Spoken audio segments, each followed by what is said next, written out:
સુરત શહેરની અંદર ગણેશ પંડાલ ઉપર હુમલો કરવામાં આવ્યો અને આ હુમલા બાદ સુરત પોલીસ એક્શનમાં આવી.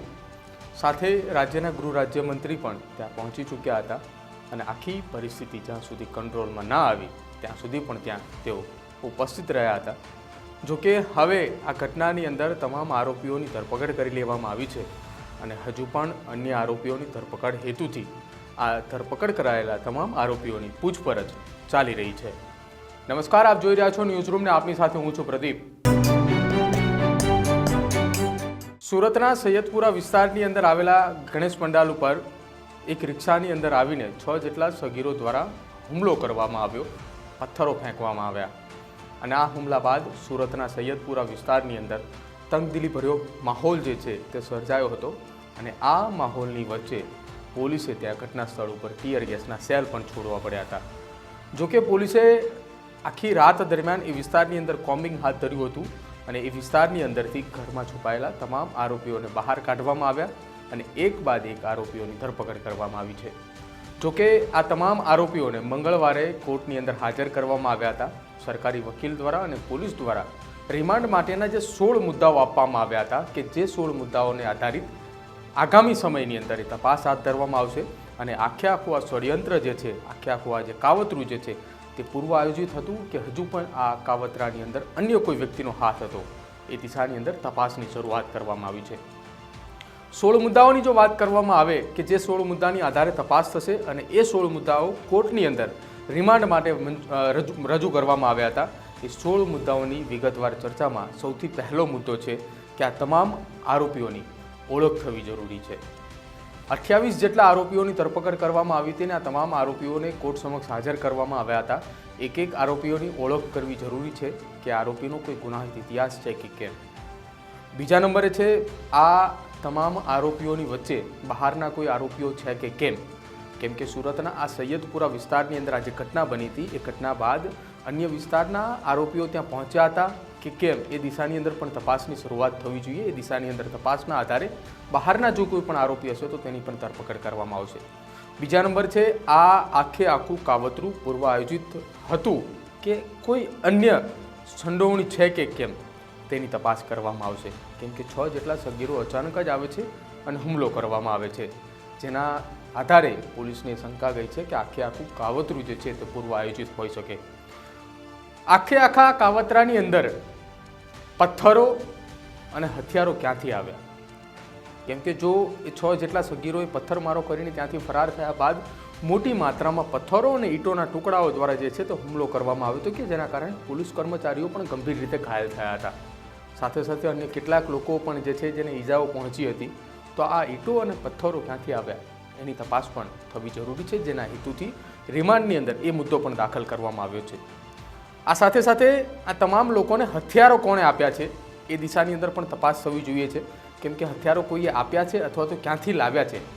જે હથિયાર જો કોઈએ આપ્યા હોય તો કોણે આપ્યા છે એની તપાસ, અને ક્યાંથી લાવ્યા છે તો એ જે વ્યક્તિ પાસેથી હથિયાર લાવ્યા છે એની પર તપાસ થવી જરૂરી છે કે જેને લઈને સુરત પોલીસ કમિશનર દ્વારા અલગ અલગ ટીમો પણ બનાવવામાં આવી છે કે આ ટીમો દ્વારા તમામ 16 જેટલા મુદ્દાઓ આધારિત તપાસ કરવાની છે. આ સાથે અશાંતિ ફેલાવનાર પાછળ મુખ્ય ભૂમિકા કોની છે? આખે આખું આ હુમલો કરવામાં આવ્યો ગણેશ પંડાલ ઉપર. જો કે ભૂતકાળની અંદર પણ આ પ્રકારે હુમલાઓ થઈ ચૂક્યા છે, તો આ વખતે આ હુમલાને લઈને કોની ભૂમિકા છે તે દિશાની અંદર તપાસ થવી જરૂરી છે અને એ તપાસ માટે પણ આ તમામ આરોપીઓની રિમાન્ડ જરૂરી છે, જેને લઈને રિમાન્ડ પણ માંગવામાં આવ્યા હતા. આ સાથે ગણપતિ વિસર્જન કે આવનારા તહેવારોને લઈને આ એક ષડયંત્ર હોઈ શકે એવું પણ પોલીસની એક ટીમ દ્વારા તપાસની અંદર સામે આવતા એ મુદ્દો પણ એડ કરવામાં આવ્યો છે કે જો આગામી સમયની અંદર હજુ પણ રાજ્યની અંદર તહેવારો આવી રહ્યા છે તો ક્યાંક આ તહેવારોની અંદર પણ આ પ્રકારની ષડયંત્ર ના થાય, આ પ્રકારની હુમલો ન થાય તે માટેની તૈયારી દર્શાવી છે. આ સાથે શહેરની બહારથી આ કાવતરું રચાયું હોય તેવી શંકા છે. કેમ કે સુરતના સૈયદપુરા વિસ્તારની અંદર પોલીસની તો બાજ નજર હોતી જ હોય છે. તો આ પ્રકારની ઘટના કેમ બની?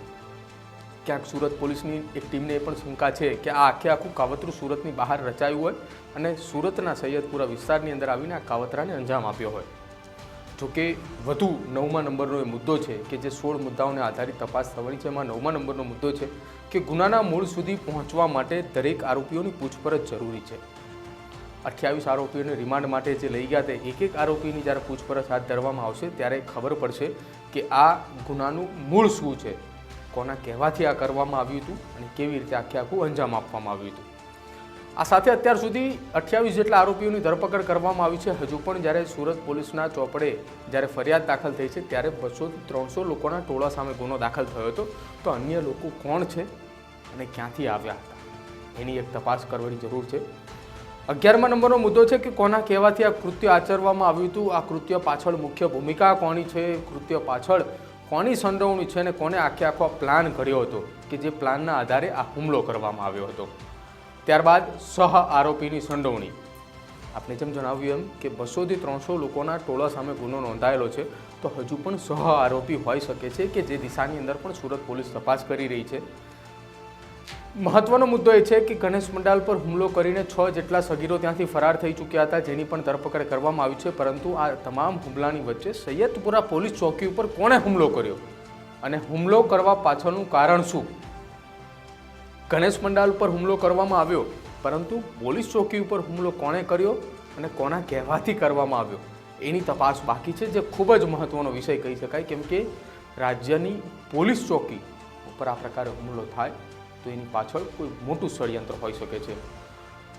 હવે મહત્વના મુદ્દાઓના આધારે જે છેલ્લા મુદ્દાઓ છે તેમાંના મહત્વના મુદ્દાઓમાં એક છે કે આ હથિયારો અને હથિયારની સાથે સાથે આ તમામ મુદ્દામાલ એ રિકવર કરવા જરૂરી છે કે જે હુમલા દરમિયાન વાપરવામાં આવ્યા હતા।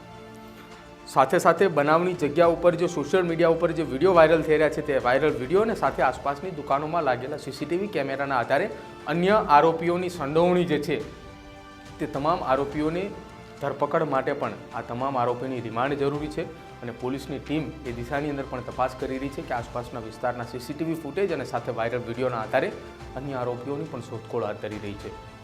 બીજી તરફ આરોપીઓનું વર્તન અને આરોપીઓનો પૂર્વ ઇતિહાસ જાણવો ખૂબ જરૂરી છે કે અગાઉ પણ આ પ્રકારે કોઈ હુમલા થયા હોય તો એ હુમલાની અંદર આરોપીઓના નામ છે કે કેમ એ દિશાની અંદર તપાસ હાથ ધરવી ખૂબ જરૂરી છે।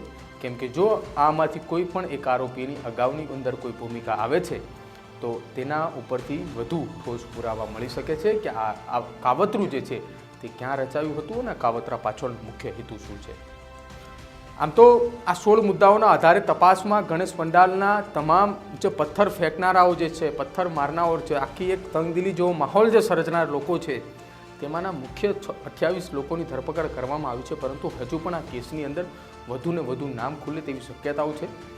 આ સાથે આ આખા કેસના મૂળ સુધી પહોંચવા માટે રાજ્યના ગૃહ રાજ્યમંત્રી દ્વારા સુરત શહેરના કમિશનરને ટીમ બનાવીને સૂચનો કરવામાં આવે છે કે તાત્કાલિક ધોરણે કેસના નિકાલ કરવામાં આવે અને બને તેટલા જલ્દીથી તમામ આરોપીઓની ધરપકડ કરવામાં આવે તે હેતુથી મોડી રાતથી વહેલી સવાર સુધીની અંદર 28 જેટલા આરોપીઓની ધરપકડ કરી છે અને હજુ પણ આ કેસની અંદર વિડીયો ફૂટેજ અને સીસીટીવીના આધારે અન્ય આરોપીઓની ધરપકડ કરવા માટે સુરતની સ્પેશિયલ ટીમો જે છે તે કામે લાગી ચૂકી છે અને આગામી સમયની અંદર સુરતની અંદર ગણેશ વિસર્જન કે અન્ય કોઈ તહેવાર જે આવી રહ્યા છે એ તહેવારની અંદર આ પ્રકારની કોઈ પણ હરકત ના બને તે માટે સુરત પોલીસની ટીમ જે છે તે એલર્ટ મોડ ઉપર છે અને સુરતના તમામ ગણેશ મંડાલ ઉપર સુરત પોલીસનો બંદોબસ્ત ખડકી દેવામાં આવ્યો છે।